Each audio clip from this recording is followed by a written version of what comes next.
तो बच्चों, let's read this question. So this question says that the most common site of infection in a female suffering from chlamydiasis is. So the given options are: first urethra, second ureters, third cervix and fourth peritoneum. तो सबसे पहले हम समझते हैं कि इस question का की कॉन्सेप्ट क्या है. So the key concept for this question is the sexually transmitted diseases. Sexually transmitted diseases जिसे हम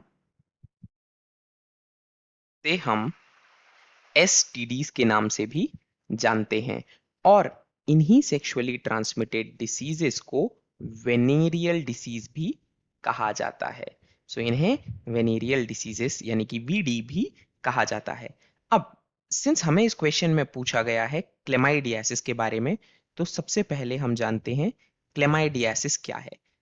क्लेमाइडियासिस क्लेमाइडियासिस एक ऐसी सेक्सुअली ट्रांसमिटेड डिसीज है जो कि एक बैक्टीरिया के थ्रू की जाती है, यानी कि एक बैक्टीरिया इसका कॉजेटिव एजेंट है.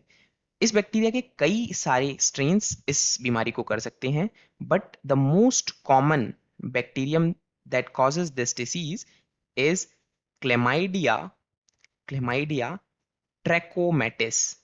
क्लेमाइडिया ट्रैकोमैटिस सबसे कॉमन कॉजेटिव एजेंट क्लेमाइडियासिस का ये बैक्टीरियम है जिसका नाम है chlamydia trachomatis.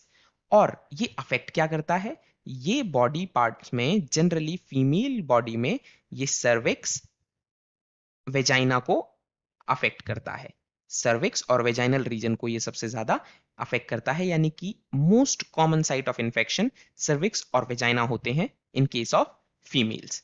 So out of the given options the correct answer would be cervix, option number 3. Urethra क्या है? यूरिथ्रा पैसेज है जहां यूरिनल पैसेज. यूरेटर्स ये किडनी में यूरिनरी ब्लैडर में यूरिन पास आउट करते हैं.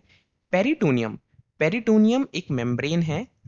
पेरिटोनियम ये मेम्ब्रेन होती है जो कि एब्डोमिनल कैविटी में प्रेजेंट होती है. पेरिटोनियम एब्डोमिनल कैविटी में प्रेजेंट होने वाली एक मेम्ब्रेन है जो कि इंटरनल ऑर्गन्स को लाइन करती है. So it lines up the abdominal cavity and the organs which are present there. So out of the given options जो हमारा करेक्ट आंसर इस क्वेश्चन का होगा that would be option number 3, cervix. Hope you understood it well. Best of luck.